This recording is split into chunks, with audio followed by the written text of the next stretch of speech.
Hi friends, हूँ छुं अक्षय सोनी અને સ્વાગત છે તમારું એપેક્સ એકેડમીમાં। ફ્રેન્ડ્સ, આશા છે કે તમે મસ્ત હશો, સ્વસ્થ હશો અને તમારું જે વાંચન છે એ બહુ સરસ મજાનું ચાલી રહ્યું હશે। આજે આપણે ડિપ્લોમા સેકન્ડ સેમિસ્ટરમાં જે તમારું એડવાન્સ મેથેમેટિક્સ આવે છે એમાં ડિફરન્શિયલ ઇક્વેશન જે લાસ્ટ ચેપ્ટર છે એના વિશે આપણે ડિસ્કશન કરવાના છીએ। જો કે ડિફરન્શિયલ ઇક્વેશન ચેપ્ટર આપણે ઓલરેડી સ્ટાર્ટ કરી ચૂક્યા છે। ડિફરન્શિયલ ઇક્વેશન કોને કહેવાય, ડિફરન્શિયલ ઇક્વેશનનું સોલ્યુશન કેવી રીતે અપાય છે અને ડિફરન્શિયલ ઇક્વેશનમાં જે ફર્સ્ટ ટોપિક આપણે જે ચેપ્ટરનો ફર્સ્ટ ટોપિક છે degree and order of differential equation A topic આપણે ભણાવી ચૂક્યા છીએ અને એના લગભગ ઘણા બધા એક્ઝામ્પલ જે જીટીયુમાં લગભગ જેટલા પૂછાયેલા છે એટલા એક્ઝામ્પલ વિશે ડિસ્કશન કરી ચૂક્યા છીએ। તો પણ આજે હું થોડું પાછળનું રિવાઇઝ કરી દઈશ કે ડિફરન્શિયલ ઇક્વેશન કોને કહેવાય અને એનું સોલ્યુશન કેવી રીતે મેળવાય। પછી આપણે આજે જોઈશું ડિફરન્શિયલ ઇક્વેશનનું solution, how to solve given differential equation. Differential equation solve કરવાની ત્રણ મેથડ જે છે એ આપણના સિલેબસમાં આપેલી છે। એમાં આજે પહેલી મેથડ જોવાના છીએ, સેપરેબલ વેરિયેબલ મેથડ। ઓકે, તો ચલો આપણે લેક્ચરની શરૂઆત કરીએ। લાસ્ટ લેક્ચરમાં આપણે એવું કહેલું કે ડિફરન્શિયલ ઇક્વેશન કોને કહેવાય। તો આપણે શું કહ્યું હતું કે ડિફરન્શિયલ ઇક્વેશન કોને કહેવાય કે એવું ઇક્વેશન કે જેમાં d/dx ટર્મ આપેલું હોય, 4y = માનો કે x²। એવું ઇક્વેશન કે જેમાં શું ટર્મ આપેલું હોય d/dx, અથવા આપણે બીજી લેંગ્વેજમાં કહ્યું હતું કે ઇક્વેશન જોઈને મને ખબર પડી જાય કે એનું એક વાર, બે વાર યા ત્રણ વાર ડેરિવેશન થયેલું છે। આ ઇક્વેશન જોઈને તમને શું ખબર પડી જાય, આનું એક વાર ડેરિવેશન થયેલું છે, મતલબ dy/dx આપેલો છે। એક વાર જો ડેરિવેશન થયેલું હોય મતલબ શું થઈ ગયું, આ ડિફરન્શિયલ ઇક્વેશન છે। તમને શું પૂછશે સોલ્વ ગિવન ડિફરન્શિયલ ઇક્વેશન। શું પૂછશે? Solve given differential equation. અને મેં લાસ્ટ લેક્ચરમાં તમને કહ્યું હતું કે કોઈ બી પર્ટિક્યુલર ડિફરન્શિયલ ઇક્વેશન આપેલું હોય અને એનું સોલ્યુશન લાવવું છે, એનો મતલબ આપણે આ d/dx વાળા ટર્મને નીકાળવાનો અને આપણે y ફાઇન્ડ કરવાનો છે। પર્ટિક્યુલર ઇક્વેશનમાંથી d/dx ટર્મ એલિમિનેટ કરવાનું। આ જે d/dx છે ને એ શું થઈ જવું જોઈએ, નીકળી જવું જોઈએ અને y = સમથિંગ આપણને f(x) મળી જવું જોઈએ। આવું કોઈ ઇક્વેશન મળે છે તો આપણે શું કહીશું, મેં પર્ટિક્યુલર ડિફરન્શિયલ ઇક્વેશનનું સોલ્યુશન આપ્યું। ક્લિયર? ફરી એકવાર કહી દઉં, મને કેમની ખબર પડશે કે આ ડિફરન્શિયલ ઇક્વેશન આપેલું છે, તો એમાં મને d/dx એવું ટર્મ કોઈ આપેલું હશે। મને શું આપેલું હશે? d/dx એવું ટર્મ આપેલું હશે। મને d/dx એવું ટર્મ આપેલું છે તો એ ડિફરન્શિયલ ઇક્વેશન છે। અને મને એવું કહે કે સોલ્વ ગિવન ડિફરન્શિયલ ઇક્વેશન, તો આપણે શું કરશું, ઇન્ટિગ્રેશન યા વોટએવર કોઈ બી બીજી મેથડનું યુઝ કરીને એમાંથી આ ડેરિવેટિવ ટર્મ છે, d/dx ટર્મ છે, એને નીકાળી દઈશું અને સિમ્પલ એવું ફોર્મ ફાઇન્ડ કરીશું y કે જેમાં d/dx વધવો જોઈએ નહીં। એ જ શું છે, solution of particular differential equation. Clear? ચાલો, હવે કોઈ પણ ડિફરન્શિયલ ઇક્વેશન, કોઈ પણ મતલબ અલગ અલગ ડિફરન્શિયલ ઇક્વેશનને સોલ્વ કરવા માટેની અલગ અલગ મેથડ છે, બરાબર? ટોટલ આપણે 3 મેથડ જોવાના છીએ આ ચેપ્ટરમાં। ઓકે, તો પહેલાં તો હું લખી દઉં છું, ટુ સોલ્વ, જો કે તમને થોડો આઈડિયા રહે, differential equation. Differential equation solve કરવા માટેની 3 મેથડ છે। પહેલી મેથડ છે separation of variable yeah separable variable method. પછી બીજી મેથડ છે હોમોજીનિયસ। બીજી મેથડ કઈ છે? Homogeneous differential equation. Homogeneous differential equation જો આપેલું હોય તો એનું સોલ્યુશન આપણે કેવી રીતે આપીએ છીએ। પહેલું છે સેપરેબલ વેરિયેબલ, મતલબ વેરિયેબલ સેપરેટ થઈ જતા હોય। બીજું છે હોમોજીનિયસ ડિફરન્શિયલ ઇક્વેશન આપેલું હોય તો એનું સોલ્યુશન કેવી રીતે થાય। અને ત્રીજી મેથડ અથવા ત્રીજા ટાઈપના ડિફરન્શિયલ ઇક્વેશન હોય છે જેને આપણે કહીએ છીએ લિનિયર ડિફરન્શિયલ ઇક્વેશન। શું કહીએ છીએ? Linear differential equation. આ 3 મેથડ છે અથવા 3 ટાઈપના ડિફરન્શિયલ ઇક્વેશન છે જેનું સોલ્યુશન તમારે આપવાનું છે ડિપ્લોમા મેચ 2માં। જો કે બીજા બી ફર્સ્ટ ઓર્ડર ડિફરન્શિયલ ઇક્વેશન હોય છે, બીજી મેથડથી બી ડિફરન્શિયલ ઇક્વેશન સોલ્વ થાય છે। એક આવે છે બર્નોલી ડિફરન્શિયલ ઇક્વેશન, એક આવે છે exact differential equation, non exact differential equation. પણ એ બધા જે ડિફરન્શિયલ ઇક્વેશન છે આપણે જ્યારે હાયર સ્ટડીમાં જઈશું, ડિગ્રી એન્જિનિયરિંગ કરીશું, એ વખતે બધા ટોપિક વિશે અથવા એ બધા ડિફરન્શિયલ ઇક્વેશન વિશે આપણે ભણવાના છીએ। આપણે ડિપ્લોમા મેથેમેટિક્સમાં મતલબ સેમ 2માં, ડિપ્લોમા સેમ 2માં માત્ર 3 જ મેથડ વિશે ડિસ્કશન કરવાના છીએ, જેમાં આજે આપણે પહેલી મેથડ જોઈશું, સેપરેબલ વેરિયેબલ મેથડ। ઓકે, શું કરવાના છીએ સેપરેબલ મેથડમાં, અથવા કયા ટાઈપના ઇક્વેશન દેખાય, ડિફરન્શિયલ ઇક્વેશન દેખાય જેમાં મારે સેપરેબલ વેરિયેબલ મેથડનો યુઝ કરવો પડશે એ જોઈએ। ચલો, જુઓ પહેલી મેથડ કઈ છે? પહેલી મેથડ છે સેપરેશન ઓફ વેરિયેબલ મેથડ, તો સેપરેબલ વેરિયેબલ મેથડ. એને ગુજરાતીમાં આપણે કહીએ છીએ વિયોજનીય ચલ. શું કહીએ છીએ? વિયોજનીય ચલ. હવે આને વિયોજનીય ચલ અથવા સેપરેબલ વેરિયેબલ કેમ કહે છે આપણે જોઈએ. જો માનો કે તમને particular differential equation, given differential equation આ રીતનું આપેલું છે. કેવું આપ્યું છે? કે dy by dx is equal to F of X Y. આ ટાઈપનું માનો કે તમને કોઈ ડિફરન્શિયલ ઇક્વેશન આપેલું છે. આને આપણે એક બોક્સમાં લઈ લઈએ. આ રીતનું તમને કોઈ ડિફરન્શિયલ ઇક્વેશન આપેલું છે. બરાબર? અચ્છા. હવે માનો કે તમને ડિફરન્શિયલ ઇક્વેશન જોઈને, આ ડિફરન્શિયલ ઇક્વેશન જોઈને તમને એવું ખબર પડે છે કે હું આ ડિફરન્શિયલ ઇક્વેશનને આવા ફોર્મમાં કન્વર્ટ કરી શકું. જો ધ્યાન આપજો. કેવી રીતે? f1 of x dx is equal two f1 of y dy. તો ધ્યાનથી જોયું તમે? શું થયું આમાં? dx છે એની બાજુમાં માત્ર x ના ટર્મ, મતલબ x ની બાજુમાં x વાળા, બધા x એક બાજુ અને બધા y એક બાજુ.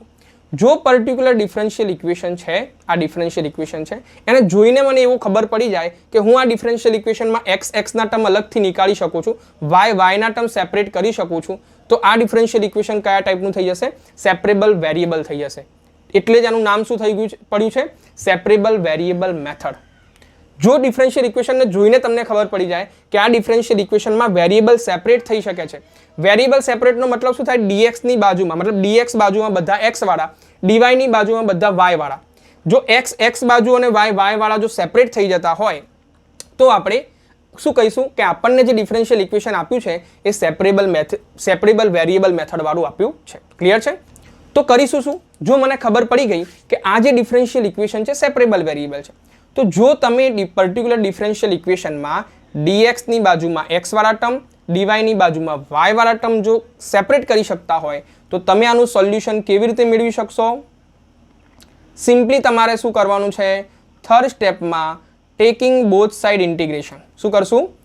અહીંયા લખી દઈએ. શું કરશું? Taking both side integration.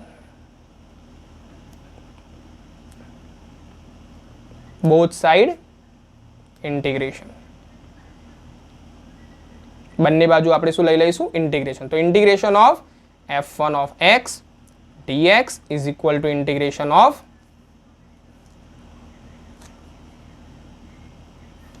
f2 of y dy plus c. અહીંયા આપણે f1 છે તો આને આપણે f2 કરી દઈએ. ચલો, ખબર પડી ગઈ? આ 3 સ્ટેપ યાદ રાખશું. બસ ખબર ના પડી હોય તો કોઈ ટેન્શન નહીં, એક્ઝામ્પલ લઈશું, ખબર પડશે. પહેલું સ્ટેપ ઓળખશું, આઈડેન્ટિફાઈ કરશું. પહેલું શું કરશું? આઈડેન્ટિફાઈ કરશું કે ડિફરન્શિયલ ઇક્વેશન સેપરેબલ વેરિયેબલ છે કે નહીં. બીજું સ્ટેપ શું કરશું? એને સેપરેટ કરશું. શું કરશું? એને સેપરેટ કરશું. x ની બાજુમાં x, y ની બાજુમાં y. અને ત્રીજું સ્ટેપ શું કરશું? બંને બાજુ ઇન્ટિગ્રેશન કરશું. Taking integration both side. બંને બાજુ શું કરી દઈશું આપણે? ઇન્ટિગ્રેશન કરશું. 3 સ્ટેપમાં તમારો આન્સર પૂરો થઈ જશે. ક્લિયર? ચલો જોઈએ આપણે પહેલો ક્વેશ્ચન લઈએ. જુઓ અહીંયા આપ્યો છે પહેલો question, x dx y dy is equal two 0. Question number 1 તમને આપ્યો છે. ક્વેશ્ચન નંબર 1 તમને આપ્યો છે. શું કહે છે તમને? Solve given differential equation. શું કહે છે તમને? Solve given differential equation. એમાં પહેલો ક્વેશ્ચન તમને આપ્યો છે x dy y dx. x dy plus y dx is equal two 0. હવે જો આ ક્વેશ્ચન કેટલી વાર પૂછાયેલો છે? આ ક્વેશ્ચન પૂછાયો છે આપણે GTU ડિસેમ્બર 2015માં અને 2020માં પૂછાયેલો છે. હવે જો આ ડિફરન્શિયલ ઇક્વેશન છે એ કેમની ખબર પડી? સાહેબ અંદર dx dy દેખાય છે એટલા માટે આ ડિફરન્શિયલ ઇક્વેશન છે. અચ્છા, જોઈને ખબર પડે કે આમાં dx x વાળા x બાજુ અને y વાળા y બાજુ સેપરેટ થઈ જશે. જો પહેલો એક્ઝામ્પલ છે તમારો એટલે તરત તમને આઈડિયા આવશે નહીં. પહેલા એક્ઝામ્પલમાં તમને આઈડિયા નહીં આવે કે ડાયરેક્ટ સેપરેટ થશે કે નહીં. જેમ જેમ તમે 1 example, 2 example, 3 example, 4 example solve કરતા જશો પછી તમારી નજર એટલી શાર્પ થઈ જશે કે ઇક્વેશનને જોઈને ખબર પડી જશે કે આ સેપરેબલ વેરિયેબલ થશે કે નહીં થાય. બરાબર? ચલો તો જુઓ, હું આને સેપરેટ કરીને બતાવું તો તમને વધારે ખબર પડશે. x dy. હવે આ y dx છે અને RHS ની પેલી બાજુ લઈ લઉં, શું થઈ જશે? માઇનસ y dx થઈ જશે. ક્લિયર? હવે જોજો, ધ્યાન આપજો, સ્ક્રીન ઉપર જોજો. જુઓ, dy આ બાજુ છે તો y વાળા ટર્મને y ની બાજુમાં લઈ જાઉં અને dx આ બાજુ છે તો આ x ને નીચે લઈ લઉં તો શું બનશે? ધ્યાન આપજો. તો શું બનશે? dy divide by y is equal to minus dx divide by x. હવે તમારામાંથી ઘણા બધાને ક્વેશ્ચન એકચ્યુઅલી એ થશે કે સાહેબ હું આવું ના કરી શકું. જોજો, હા ધ્યાન આપજો. સાહેબ આવું ના કરી શકું. હવે આ x છે તો dx ને આની નીચે લાવી દઉં. આવું ના કરી શકું કે x divide by dx is equal to minus y divide by dy. આવું મિત્રો ક્યારેય કરવાનું નહીં. કેમ? કેમ કે જ્યારે આપણે ઇન્ટિગ્રેશન કરીએ છીએ ત્યારે dx જે ટર્મ છે એ ન્યુમિરેટરમાં હોય છે, હંમેશા એની બાજુમાં હોય છે, ડિનોમિનેટરમાં નથી હોતો. 1/dx આપણે ક્યારે જોયો છે નહીં. એ ઇન્ટિગ્રેશનનું પ્રોપર ફોર્મ છે નહીં. એટલે હંમેશા યાદ રાખવાનું, જ્યારે બી સેપરેટ કરતા હોઈએ ત્યારે dx અંશમાં જ હોવો જોઈએ, છેદમાં આવવો જોઈએ નહીં. મતલબ ન્યુમિરેટરમાં હોવો જોઈએ, ડિનોમિનેટરમાં લાવવાનો નહીં. બરાબર? એટલે dx અને dy હંમેશા શું હશે? ન્યુમિરેટરમાં જ હશે. ધ્યાનથી જુઓ સ્ક્રીન ઉપર. તમને ખબર પડી કે મેં સેપરેટ કેવી રીતે કર્યા? ધ્યાનથી જુઓ સ્ક્રીન ઉપર. હા, શાંતિ આપણે સમજવાનું છે, બહુ ઉતાવળ કરવાની છે નહીં. જો ધ્યાનથી જુઓ, મેં શું કર્યું છે? અહીંયા dx રાઈટ સાઈડ હતો તો x ને ખેંચીને dx ની બાજુમાં લાવ્યા તો શું થયું? 1/x dx. અહીંયા dy છે લેફ્ટ સાઈડમાં તો y ને ખેંચીને dy ની બાજુમાં આવ્યા. હવે જુઓ, આ જે સેકન્ડ સ્ટેપમાં તમને ઇક્વેશન મળ્યું છે એ સેપરેટ થઈ ગયું છે. હા સાહેબ, dy ની બાજુમાં બધા y ના ટર્મ, dx ની બાજુમાં બધા x ના ટર્મ. તો આપણે સેકન્ડ સ્ટેપ સુધી આવી ગયા. જુઓ, આપણે સેપરેટ કરી દીધું. જો બંને બાજુ તમે સેપરેટ કરી દો, મતલબ dx ની બાજુમાં x ના ટર્મ, dy ની બાજુમાં y ના ટર્મ સેપરેટ કરી દો છો તો સિમ્પલી શું કરવાનું છે? થર્ડ સ્ટેપમાં ટેકિંગ ઇન્ટિગ્રેશન બોથ સાઈડ. શું કરવાનું છે? બંને બાજુ આપણે ઇન્ટિગ્રેશન ખાલી લઈ લેવાનું છે. ક્લિયર? ફરી રિપીટ કરું છું. ફર્સ્ટ સ્ટેપ શું હશે? Two identify particular equation separable variable છે કે નહીં. આઈડેન્ટિફાઈ થઈ ગયો. સેકન્ડ સ્ટેપ શું કરશું? એ સેપરેટ થાય છે કે નહીં, તો સેપરેટ કરી દઈશું. dx ની બાજુમાં x, dy ની બાજુમાં y, x બાજુ, y બાજુ. સેપરેટ થઈ ગયા. થર્ડ સ્ટેપ શું કરશું? Taking integration both side. બંને બાજુ એનું ઇન્ટિગ્રેશન લઈ લઈશું. ચલો, હવે આ સેપરેટ થઈ ગયા છે એટલે નીચે આપણે લખીશું taking integration both side. Taking integration both side. બંને બાજુ ઇન્ટિગ્રેશન લઈ લઈએ. ચલો, તમારી સરળતા માટે હું સ્ટેપ 1 2 3 પણ લખી દઉં છું, કારણ કે આપણે તમને આગળ બતાવ્યું છે. તો આ મેં શું કર્યું છે? Step 1 two identify particular equation separable variable છે કે નહીં. સેકન્ડ સ્ટેપ આપણે શું કર્યું છે? સેપરેટ કરી દીધા છે. સેકન્ડ સ્ટેપ શું કર્યું છે? આપણે સેપરેટ કર્યા છે. અને સેપરેટ થયા પછી થર્ડ સ્ટેપ શું કરવાનું કહ્યું હતું? ઇન્ટિગ્રેશન કરી દેવાનું. થર્ડ સ્ટેપ શું કહ્યું હતું? આપણે પર્ટિક્યુલર ડિફરન્શિયલ ઇક્વેશનને જે સેપરેટ કર્યા છે એનું ઇન્ટિગ્રેશન કરી દઈશું. Taking integration both side. બંને બાજુ ઇન્ટિગ્રેશન કરી દઈએ તો integration of dy divide by y is equal to minus integration of dx divide by x plus c. હવે મિત્રો તમને ખબર છે ઇન્ટિગ્રેશન તમે ભણ્યા છો? ના ભણ્યા હોય તો મારું ઇન્ટિગ્રેશનનો લેક્ચર છે શાંતિથી જોઈ લો. ફર્સ્ટ લેક્ચર જે છે ઇન્ટિગ્રેશનનો, એમાં ઇન્ટિગ્રેશનના બધા જ ફોર્મ્યુલા શાંતિથી તમને સમજાવી દીધા છે. તો એ માનો 15-20 મિનિટનો લગભગ લેક્ચર છે. એ 20 મિનિટનો લેક્ચર પહેલાં જોઈ લો એટલે ઇન્ટિગ્રેશનના બધા જ ફોર્મ્યુલા તમારા માઇન્ડમાં આવી જશે. પછી આ ચેપ્ટર ઉપર આવો તો આ ચેપ્ટર તમે સારી રીતે એને જજ કરી શકો, મતલબ સારી રીતે તમે એને એક્સેપ્ટ કરી શકશો. નહીંતર અહીં સુધી આવી જશો, થર્ડ સ્ટેપ સુધી આવી જશો, પછી થર્ડ સ્ટેપ પછી શું થશે કે સાહેબ આનું ઇન્ટિગ્રેશન કેવી રીતે કરીએ? આ ઇન્ટિગ્રેશન તો અમને આવડતું છે નહીં. બરાબર? તો પહેલાં શું કરશો? ઇન્ટિગ્રેશનનું જે ફર્સ્ટ લેક્ચર છે ઇન્ટિગ્રેશન ચેપ્ટરનું એ જોઈ લો. એમાં આપણે બધા જ ફોર્મ્યુલાને શાંતિથી ડિસ્કસ કર્યા છે વિથ એક્ઝામ્પલ આપીને આપણે તમને સમજાયા છે. બરાબર? તો પહેલાં એ લેક્ચર જોઈ લો અને પછી આ લેક્ચર ઉપર આવો, મતલબ પછી ડિફરન્શિયલ ઇક્વેશન ઉપર આવશો તો તમને બધું સારી રીતે અને સરળતાથી સમજણ પડી જશે. બરાબર? તો એમાં આપણે એવું જોયું હતું કે 1/x નું ઇન્ટિગ્રેશન log x થાય, તો આમાં 1/y નું ઇન્ટિગ્રેશન શું થઈ જશે? log y. માઇનસ 1/x નું ઇન્ટિગ્રેશન શું થશે? log x. અને અહીંયા પ્લસ c છે. જુઓ, પ્લસ c છે તો અહીંયા પ્લસ c જ રાખું છું. એકચ્યુઅલી ડિફરન્શિયલ ઇક્વેશનનું સોલ્યુશન આવી ગયું છે એવું કહેવાય. કેમ? કેમ કે આ જે ઇક્વેશન તમને મળ્યું છે, એમાં ક્યાંય મને dx dy દેખાતો નથી. ધ્યાનથી જોજો. આ ડિફરન્શિયલ ઇક્વેશનનું સોલ્યુશન હું કહી શકીશ. કેમ? કેમ કે આ જે ઇક્વેશન મળ્યું છે, ત્યાં સ્ક્રીન ઉપર જો આ જે ઇક્વેશન મળ્યું છે એમાં ક્યાંય મને dx dy દેખાતો નથી. બરાબર? તો તમે અહીં સુધી લખશો તો કોઈ તમારું માર્ક્સ કાપશે નહીં. પણ ઘણી બધી બુકમાં આગળ ફર્ધર સિમ્પ્લિફિકેશન બી આપે છે, એટલા માટે આપણે આગળ બી થોડું સિમ્પ્લિફિકેશન કરશું, log y માંથી log ને નીકાળીને y માં કન્વર્ટ કરશું, બરાબર? તો જુઓ log y માંથી y માં કેવી રીતે કન્વર્ટ કરશું? તો જુઓ આ log y છે, log x ને આ બાજુ લાવું તો પ્લસ log x થઈ જશે ઇઝ ઇક્વલ ટુ c, બરાબર? લોગમાં ફર્સ્ટ સેમિસ્ટરમાં જોયું હતું એડિશન હોય તો એડિશન હોય તો મલ્ટિપ્લિકેશન થશે, તો y ઇન્ટુ એક્સ થશે ઇઝ ઇક્વલ ટુ c, અને log નીકાળતા તમને આવડે છે, logનો બેઝ e હોય, આની નીચે જતો રહેશે, e રેસ ટુ c થઈ જશે, તો y x is equal to e raise to c, અહીંયા e raise to c, c પણ કોન્સ્ટન્ટ છે, e પણ કોન્સ્ટન્ટ છે, એટલે e રેસ ટુ c બરાબર હું કોઈ કોન્સ્ટન્ટ એઝ્યુમ કરું k, then y x is equal to k, આ ટાઈપનું મને ડિફરન્શિયલ ઇક્વેશનનું સોલ્યુશન મળે. આને શું કહીશ હું? Solution of differential equation. Differential equation complete ખબર પડી ગઈ? દરેક વસ્તુ શાંતિ જવા દેવાની છે. તમારે 3 સ્ટેપ યાદ રાખવાના છે. પહેલા આઈડેન્ટિફાઈ કરો કે આ સેપરેબલ વેરિયેબલનું ડિફરન્શિયલ ઇક્વેશન છે. સેકન્ડ સ્ટેપ શું કરશો? બંનેને સેપરેટ કરશો, dx ની બાજુમાં બધા x ના ટર્મ, dy ની બાજુમાં બધા y ના ટર્મ. અને થર્ડ સ્ટેપ શું કરશો? જો x ની બાજુમાં x, y ની બાજુમાં y બધા સેપરેટ થઈ ગયા, બંને બાજુ સિમ્પલી ઇન્ટિગ્રેશન કરશો, ક્વેશ્ચન પૂરો થઈ ગયો, એક્ઝામ્પલ પૂરો થઈ ગયો, બરાબર? ચલો સેકન્ડ જોઈશું, ફટાફટ જોઈશું. હવે બહુ ડિટેલમાં નહીં જઈએ. સેકન્ડ ક્વેશ્ચન છે, જુઓ dy by dx is equal two y by x, અને આ ક્વેશ્ચન 2 વાર પૂછાયેલો જીટીયુમાં 2015 અને 18માં 2 વાર પૂછાયેલો છે. તો સેકન્ડ ક્વેશ્ચન શું છે? અહીંયા નંબર 2 જ આપી દઈએ આપણે. dy by dx is equal two y by x, અને આપણું હેડિંગ શું છે? જો દર વખતે હું હેડિંગ નથી લખતો, હેડિંગ શું આપેલું હશે? Solve given differential equation, differential ઇક્વેશનનું સોલ્યુશન આપો, એવું આપણને હેડિંગ આપેલું હશે. ચલો પહેલાં તો મને જોઈને ખબર પડી ગઈ કે આ ડિફરન્શિયલ ઇક્વેશન છે. હા, ડિફરન્શિયલ ઇક્વેશન કેવી રીતે ખબર પડે? અંદર dy by dx ટર્મ આપેલું છે એટલે મને ખબર પડી ગઈ કે આ ડિફરન્શિયલ ઇક્વેશન છે.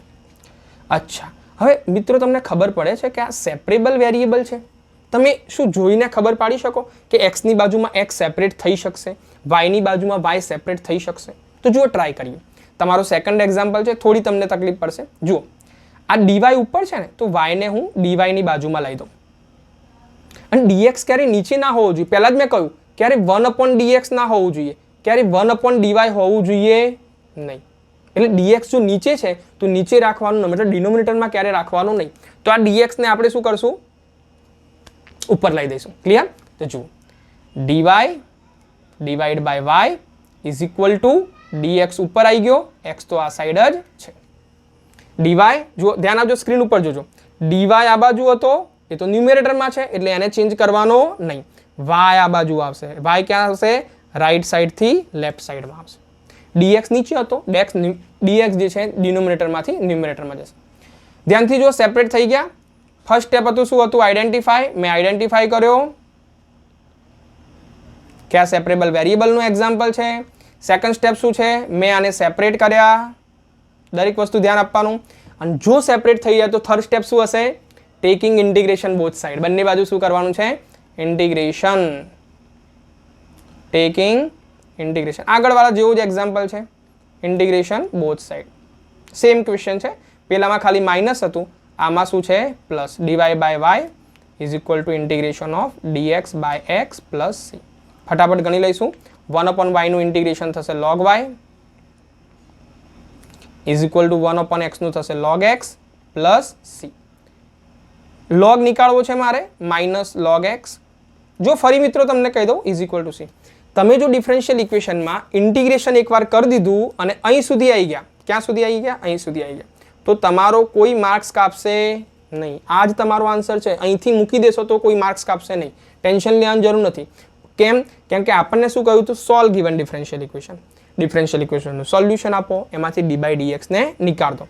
હવે મેં આ ડિફરન્શિયલ ઇક્વેશનનું સોલ્યુશન આપી દીધું, એમાંથી dy by dx ને નીકાળી દીધું. બસ. તો આગળ તમારે કશું કરો ના કરો, કોઈ ટેન્શન લેવાનું નહીં, બરાબર? ચાલો હવે આપણે શું કરશું? લોગમાં સબસ્ટ્રેક્શન છે તો ડિવિઝન થશે. y by x is equal to c. લોગનો બેઝ e હોય, લોગ નીકાળ દઈએ તો શું થશે? y by x is equal to e raise to c, જેવું આગળ કહ્યું એ પ્રમાણે. અને એના બરાબર આપણે e રેઝ ટુ c બરાબર k કોન્સ્ટન્ટ એઝ્યુમ કર્યો તો શું થયું y બાય x અહીંયા બીકોઝ ઓફ લખીશું is equal to k then y is equal to kx x ને મલ્ટીપ્લાય કરો આપણે રાઈટ સાઈડ લઈ ગયા તો આ શું છે solution of differential equation solution of differential equation complete ખબર પડી ગઈ હવે હું તમને ડિટેલમાં નહીં ભણાવું હવે ફટાફટ આપણે ઇન્ટિગ્રેશન કરીશું હવે બાકીના ક્વેશ્ચન જે છે એ ફટાફટ કરીશું થર્ડ ક્વેશ્ચન છે પહેલાં હું આને થોડું રાઈટ સાઈડ લઈ લઈએ આને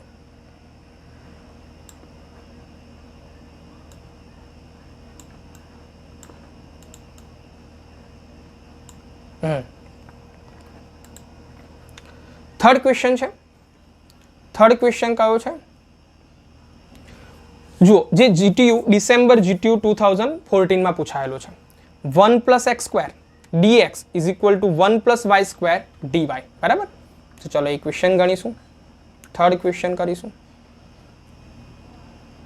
સોલ્વ ગિવન ડિફરન્શિયલ ઇક્વેશન એવું આપેલું હશે હા સોલ્વ ડિફરન્શિયલ ઇક્વેશન ગુજરાતીમાં શું લખશે વિકલ સમીકરણ ઉકેલો વિકલ સમીકરણ ઉકેલો આવું યાદ રાખવાનું છે શું હતું 1 + x² dx is equal two 1 + y² dy અરે સાહેબ આ તો જબરદસ્ત એક્ઝામ્પલ છે આમાં તો ઓલરેડી સેપરેટ થયેલા છે આમાં તો શું છે જુઓ આ બાજુ dx છે સ્ક્રીન ઉપર જોજો dx ની બાજુવાળા x ના ટર્મ dy ની બાજુવાળા y ના ટર્મ ઓલરેડી સેપરેટ થયેલા છે તો આ તો સામેથી તમને કહ્યું છે કે આ ઇક્વેશન તો સેપરેબલ વેરિયેબલ છે ખાલી શું કરવાનું છે આનું ઇન્ટિગ્રેશન કરવાનું છે બરાબર ચલો તો અહીંયા આપણને આપેલું છે 1 + x² differential equation 1 + x² dx is equal two 1 + y² dy બરાબર તો આ શું છે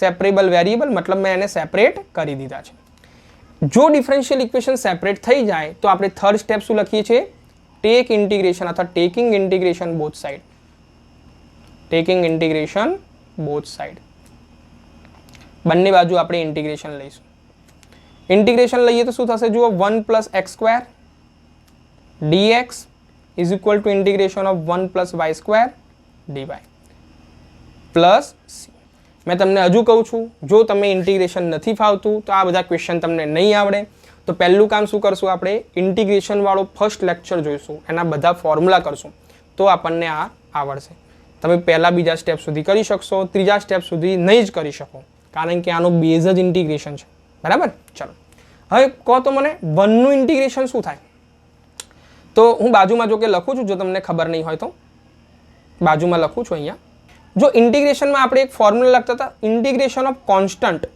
c dx મતલબ ઇન્ટિગ્રેશન આપણે કરવું છે પણ x આપ્યો જ નથી x ની રિસ્પેક્ટમાં ઇન્ટિગ્રેશન કરવું છે પણ x આપ્યો જ નથી તો આપણે શું કરતા હતા x મલ્ટીપ્લાય કરતા હતા c dx કોન્સ્ટન્ટનું ઇન્ટિગ્રેશન કરવું હોય તો x મલ્ટીપ્લાય થઈ જાય મતલબ 2 નું ઇન્ટિગ્રેશન કરવું છે 2 dx તો શું થઈ જશે 2x થઈ જશે આ એક ફોર્મ્યુલા હતો બીજો ફોર્મ્યુલા શું હતો ધ્યાન આપજો સ્ક્રીન ઉપર integration of x raise to n dx જો x નો n પાવર હોય તો એનો એક પાવર વધી જશે n + 1 ડિવાઇડ બાય n + 1 શું થઈ જશે x raise to n + 1 divide by n + 1 એક પાવર વધી જશે તો જો આ બે ફોર્મ્યુલાનો અહીંયા યુઝ કરશું અહીંયા શું આપ્યું છે કે ઇન્ટિગ્રેશન ઓફ 1 dx તો 1 તો કોન્સ્ટન્ટ છે તો 1 કોન્સ્ટન્ટ છે તો 1 ની જોડે x મલ્ટીપ્લાય થશે મતલબ 1 નું ઇન્ટિગ્રેશન શું થઈ જશે x ફરી રિપીટ કરું છું ખાલી ઇન્ટિગ્રેશન ઓફ 1 dx આપ્યું હોય તો 1 ના મલ્ટીપ્લાયમાં x થઈ જશે જેવી રીતે અહીંયા c આપ્યું છે તો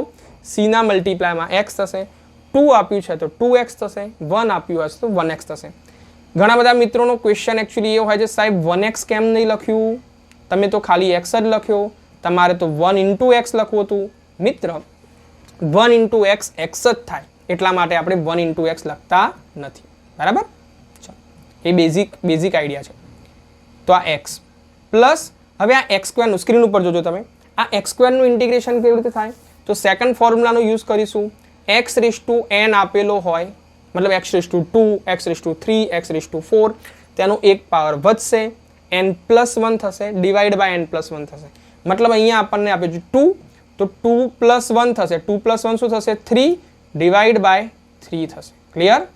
સેમ 1 નું ઇન્ટિગ્રેશન, જો પેલામાં x હતો, જો વિથ રિસ્પેક્ટ ટુ, સ્ક્રીન ઉપર ધ્યાન દો, જો with respect to x integration કરીએ, x ની સાપેક્ષે ઇન્ટિગ્રેશન કરીએ તો x મલ્ટીપ્લાય કરવાનું. અહીંયા આપણે y ની સાપેક્ષે ઇન્ટિગ્રેશન કરીએ છીએ, y ની રિસ્પેક્ટમાં ઇન્ટિગ્રેશન કરીએ છીએ, એટલે 1 નું શું થશે? 1 * y. જેવી રીતે x ની રિસ્પેક્ટમાં કરતા તો 1 * x થાય, તો y ની રિસ્પેક્ટમાં કરતા હોઈએ તો શું થાય? 1 * y થશે. બરાબર? તો 1 * y મતલબ y, અને y² નું શું થશે? એક પાવર વધશે, y 2 + 1 3 / 3. આમાં આપણે આ ફોર્મ્યુલા યુઝ કર્યો છે, ધ્યાન આપો. n હોય તો n + 1, n + 1, 2 + 3. બરાબર? જુઓ, ધ્યાન આપો, આ રીતે છે. જો કોઈને હજુ પ્રોબ્લેમ થતો હોય તો અલગથી હું તમને કરી આપું છું. જો કોઈને અલગથી પ્રોબ્લેમ થતો, જો કોઈને પ્રોબ્લેમ છે તો જુઓ, માનો કે x² નું ઇન્ટિગ્રેશન કર્યું છે, તો શું કરશું? n હોય તો n + 1 મતલબ 2 + 1 / 2 + 1. 2 + 1 3 થાય, સ્ક્રીન ઉપર જોજો. 2 + 1 3 થાય, / 2 + 1. ક્લિયર છે? અચ્છા, ચલો.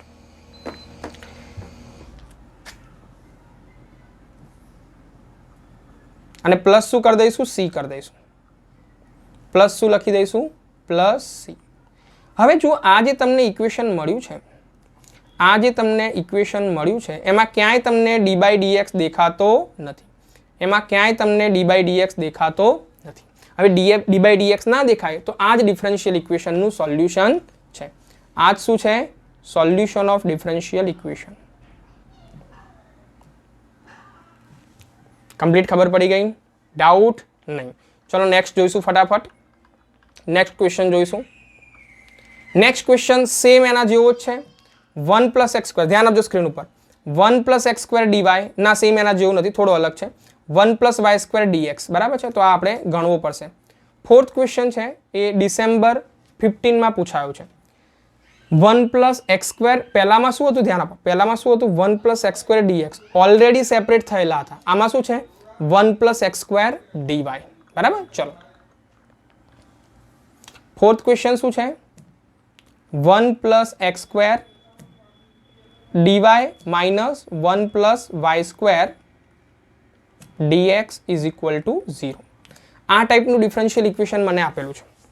પહેલી વસ્તુ આપણે શું કહ્યું હતું? ફર્સ્ટ સ્ટેપ શું હતું? Two identify. આપણે આઈડેન્ટિફાય કરવાનું છે. આપણે શું કરવાનું છે? આપણે આઈડેન્ટિફાય કરવાનું છે કે particular differential equation separable variable છે કે નહીં.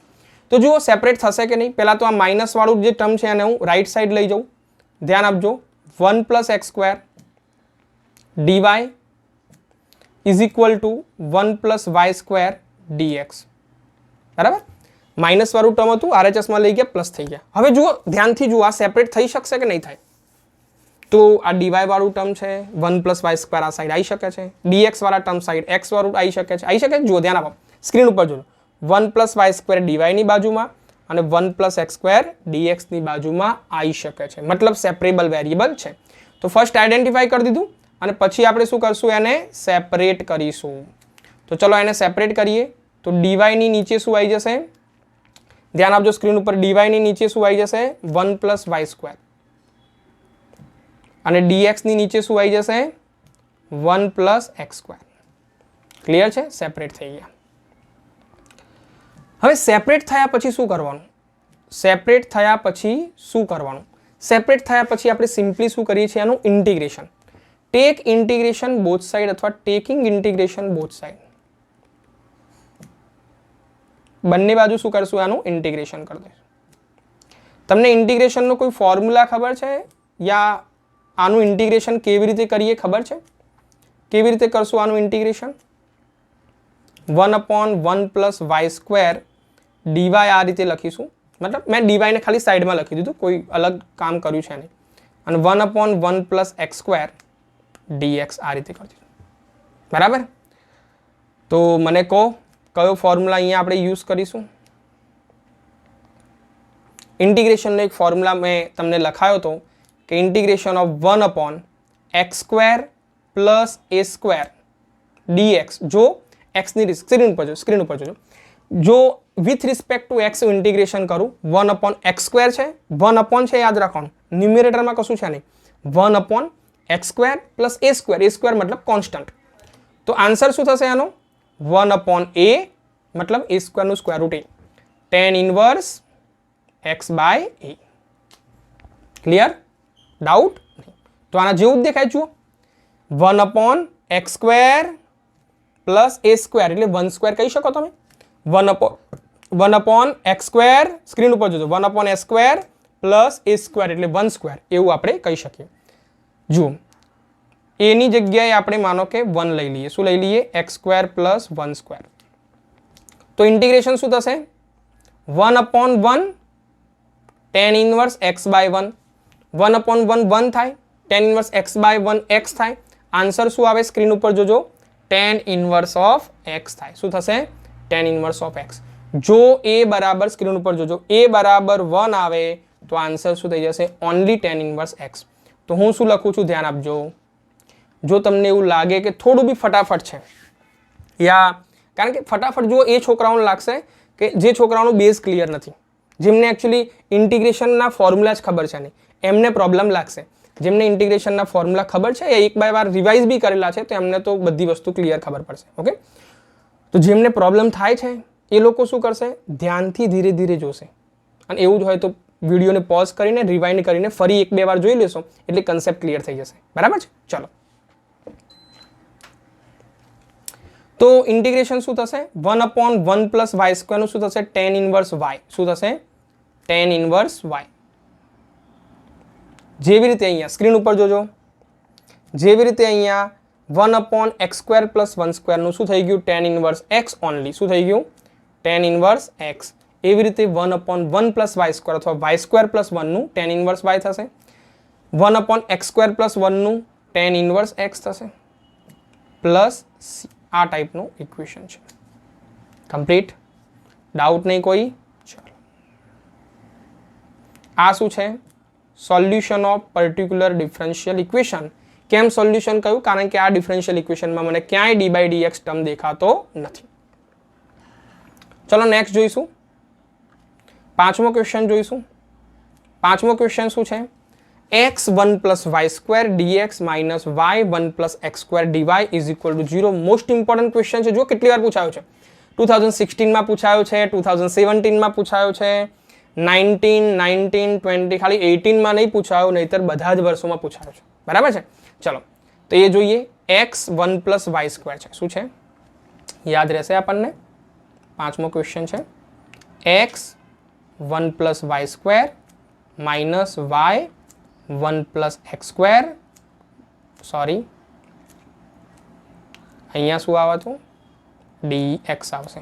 જોઈ લઈએ પહેલા આપણે. dx આવશે. શું છે? x1 plus y² dx minus y1 plus x² dy is equal two 0. Okay, તો ફર્સ્ટ મારે શું કરવાનું છે? આઈડેન્ટિફાઈ કરવાનું છે પર્ટિક્યુલર ડિફરન્શિયલ ઇક્વેશન જે છે એ સેપરેબલ વેરિયેબલનું છે કે નહીં. આઈડેન્ટિફાઈ કરશું. બોલો તો. હવે આપણે લગભગ 4 એક્ઝામ્પલ જોઈ લીધા છે. 4 એક્ઝામ્પલ જોયા પછી તમને ખબર પડવી જોઈએ કે આ સેપરેબલ વેરિયેબલ થશે કે નહીં.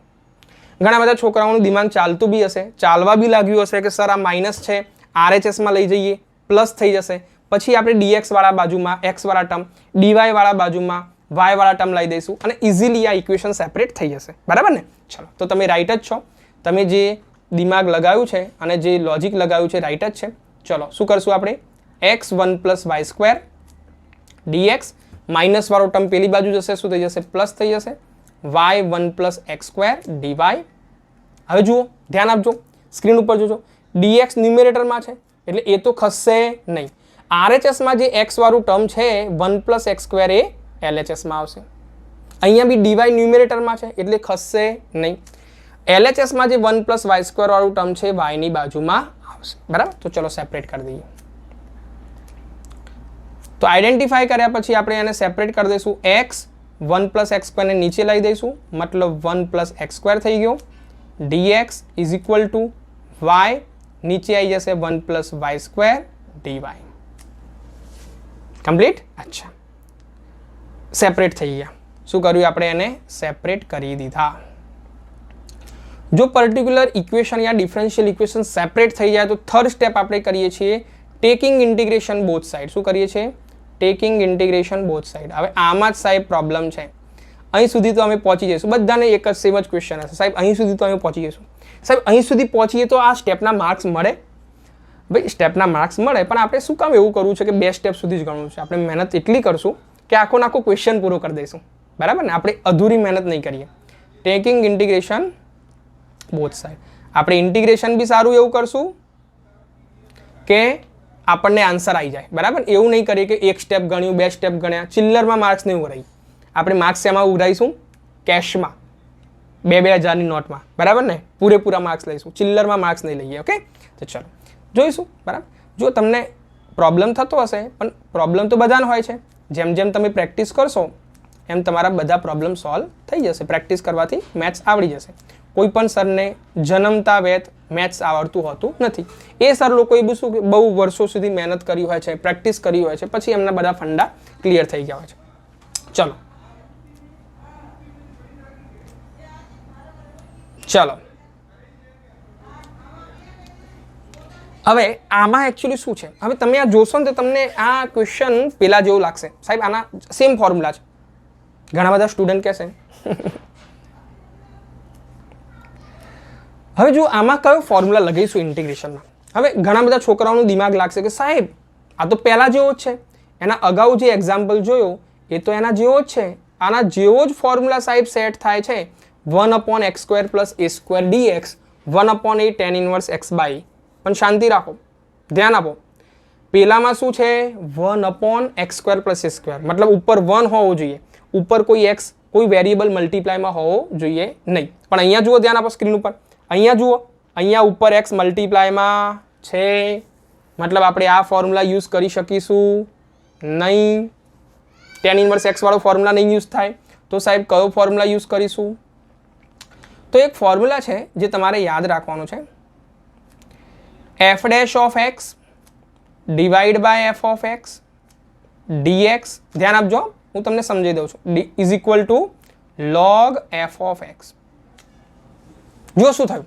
ધ્યાન આપજો, સ્ક્રીન ઉપર જોજો. f' divide by f(x). મતલબ નીચે ડિનોમિનેટરમાં શું છે? f(x). ન્યુમેરેટરમાં શું છે? f'(x). મતલબ જો ડિનોમિનેટરનું ડેરિવેશન, છેદનું ડેરિવેશન અંશમાં ગોઠવાય, ન્યુમેરેટરમાં ગોઠવાય. ફરી રિપીટ કરું છું, જો ડિનોમિનેટરનું ડેરિવેશન ન્યુમેરેટરમાં ગોઠવાય, છેદનું ડેરિવેશન અંશમાં ગોઠવાતું હોય તો જે છેદ છે, ડિનોમિનેટર છે, એને આપણે log લગાવી દઈશું. log f(x) એ એનો આન્સર હશે. ના ખબર પડી સાહેબ? કોઈ ક્વેશ્ચન આપીને સમજાવો. જુઓ, ધ્યાન આપજો સ્ક્રીન. માનો કે આ રીતે આપ્યું છે. ધ્યાન આપજો, ધ્યાન આપજો. માનો કે આ રીતે આપ્યું છે cos x divide by sin x dx. હવે જુઓ ડિનોમિનેટર, જુઓ છેદ, જુઓ ડિનોમિનેટર. sin x નું ડેરિવેશન શું થાય? cos x. sin x નું ડેરિવેશન સાહેબ cos x થાય અને એ અંશમાં આપેલું છે, ન્યુમેરેટરમાં આપેલું છે. શું કહ્યું? ડિનોમિનેટરનું ડેરિવેશન ન્યુમેરેટરમાં સેટ થતું હોય તો ડિનોમિનેટરને log લગાવી દો. તો જે નીચે ડિનોમિનેટર છે એને શું કહી દઈશું? log લગાવી દઈશું. આન્સર શું આવી જશે? log sin x. ફરી સ્ક્રીન ઉપર જોજો, ફરી સ્ક્રીન ઉપર જોજો. 2-3 વાર રિપીટ કરશું તો જ તમને ફોર્મ્યુલા સેટ થશે માઇન્ડમાં. ધ્યાન આપો. ફરી જો ડિનોમિનેટરનું ડેરિવેશન f(x) નું ડેરિવેશન ન્યુમેરેટરમાં સેટ થતું હોય, અંશમાં આપેલું હોય તો શું કરશું? જે ડિનોમિનેટર છે, જે છેદ છે, એને log લગાવી દઈશું. શું કરી દઈશું? જે છેદ છે એના આગળ ખાલી log લગાવી દઈશું. log f(x). Clear? sin x નું ડેરિવેશન ઉપર સેટ થાય છે એટલે sin x ના આગળ log લગાવી દઈશું. બીજો સાહેબ કોઈ એક્ઝામ્પલ આપો. ભાઈ ચલો બીજો એક્ઝામ્પલ આપીએ. 2x છે. શું છે? 2x. નીચે છે x² + 4. હવે જુઓ x² + 4 નું ડેરિવેશન કરો. શું આન્સર આવશે? x² નું 2x, 4 નું 0. ધ્યાન આપો. તો x² + 4 નું ડેરિવેશન શું છે? 2x. અહીંયા ધ્યાન આપો શું થાય છે? જો x² + 4 નું ડેરિવેશન ન્યુમેરેટરમાં સેટ થતું હોય, અંશમાં સેટ થતું હોય, છેદનું ડેરિવેશન જો અંશમાં સેટ થતું હોય તો જે છેદ છે, જે ડિનોમિનેટર છે, એને આપણે શું કરી દઈશું, સિમ્પલી log લગાવી દઈશું, log x² + 4 કરી દઈશું. ખબર પડી? ફરી રિપીટ કરું છું, ડિનોમિનેટર છેદનું ડેરિવેશન, ન્યુમેરેટર અંશમાં આવે છે તો જે ડિનોમિનેટર છે એના આગળ log લગાવી દઈશું. ક્લિયર? ચલો હવે તો બહુ બધી વાર રિપીટ કરી દીધું છે એટલે તમને આવડી ગયું હશે. હવે જુઓ 1 + x² નું ડેરિવેશન શું થશે? 2x. નીચે જે 1 + x² છે એનું ડેરિવેશન શું થશે? 2x. પણ સાહેબ અહીંયા x જ આપ્યો છે ન્યુમેરેટરમાં, તો 2 તો આપ્યો જ નથી, તો આપણે શું કરશું? 2 થી મલ્ટીપ્લાય ડિવાઈડ કરશું. શું કરશું? ધ્યાન આપજો, 2 થી મલ્ટીપ્લાય ડિવાઈડ કરશું. નેક્સ્ટ સ્ટેપમાં શું કરશું? 2 થી મલ્ટીપ્લાય કર્યો અને 2 થી ડિવાઈડ કર્યો. કમ્પ્લીટ? સેમ આમાં બી 2 થી ડિવાઈડ કર્યો અને 2 થી મલ્ટીપ્લાય કર્યો, કારણ કે મારે ફોર્મ્યુલા સેટ કરવાનો છે. આ બધા જ એક્ઝામ્પલ આપણે ગણેલા છીએ. હા, આ બધા જ એક્ઝામ્પલ આપણે ગણેલા છે ઇન્ટિગ્રેશન વાળા ચેપ્ટરમાં, બરાબર? તો જેનું ઇન્ટિગ્રેશન ક્લિયર હશે એને આ બધી વસ્તુ ફાવતી હશે. તો જુઓ, ડિનોમિનેટરનું ડેરિવેશન 1 + x² નું ડેરિવેશન 2x ઉપર સેટ થાય છે એટલે શું કરી દઈશ? log ડિનોમિનેટર log છેદ 1/2 log denominator 1 + y² plus c. 2 common નીકાળ દઉં યા 2 ને મલ્ટીપ્લાય કરી દઉં બધી બાજુ, બંને બાજુ, બરાબર? એવું બી કહેવાય. તો શું થઈ જશે? જુઓ, log 1 + x² = log 1 + y² plus 2c. શું કર્યું આપણે? 2 થી મલ્ટીપ્લાય કરી દીધો, બરાબર ને? 2 થી બંને બાજુ મલ્ટીપ્લાય કરી દઈએ એટલે શું થાય? 2 2 કટ 2 2 કટ 2c થઈ ગયું. હવે આપણે શું કરીશું? આગળ આવું કરેલું છે લોગને નીકાળવા માટે, -log of 1 + y² = 2c. લોગમાં subtraction હોય તો શું થાય? ડિવિઝન, એ આપણને ખબર છે. 1 + x² ડિવાઈડ બાય 1 + y² આવું થાય. લોગનો બેઝ e હોય છે, = 2c છે. ધ્યાન આપજો સ્ક્રીન ઉપર. આપણે log નીકાળ દઈશું તો શું થશે? 1 + x² divide by 1 + y². log નીકળી જાય શું થશે? e⁻²c થાય. શું થાય ખબર છે ને? બેઝ નીચે જતો રહે, 2c ઉપર આવી જાય, e⁻²c થઈ જશે. e⁻²c કોન્સ્ટન્ટ છે અને k નામ આપી દઉં. 1 + x² divide by 1 + y² = k. Final answer હું આ રીતે લખી શકું છું, 1/x² = k 1 + y². ધ્યાન આપો, અહીંયા ક્યાંય ડીવાય ડીએક્સ એવું ટર્મ વધતું નથી, મતલબ આ જ શું છે? Solution of differential equation. Clear? આજના લેક્ચરમાં ફ્રેન્ડ્સ આપણે 5 એક્ઝામ્પલ જોયા છે. Separable variable, solution of differential equation using separable variable method. આશા છે કે તમને આ લેક્ચરમાં ખબર પડી હશે અને કોઈ પણ ડિફરન્શિયલ ઇક્વેશન આપેલું હોય, મતલબ સેપરેબલ વેરિયેબલ ડિફરન્શિયલ ઇક્વેશન આપેલું હોય તો એનું સોલ્યુશન કેવી રીતે લાવીશું એ આપણને ખબર પડી ગઈ હશે આજે. તમારું એક કામ છે બેઝિક, તમારે ફરી રિપીટ કરું છું, શું કરવાનું છે? ઇન્ટિગ્રેશન વાળું લેક્ચર જોવાનું છે અને ઇન્ટિગ્રેશનના બધા ફોર્મ્યુલા કમ્પ્લીટ કરવાના છે. તો આ ચેપ્ટર તમને એકદમ મક્ખન બટરની જેમ તમને આવડી જશે, બરાબર છે? ચલો મળીએ નેક્સ્ટ લેક્ચરમાં. ત્યાં સુધી સ્ટડી કરતા રહો, વાંચતા રહો અને કંઈક નવું ઇનોવેટિવ કામ કરતા રહો. Thank you very much.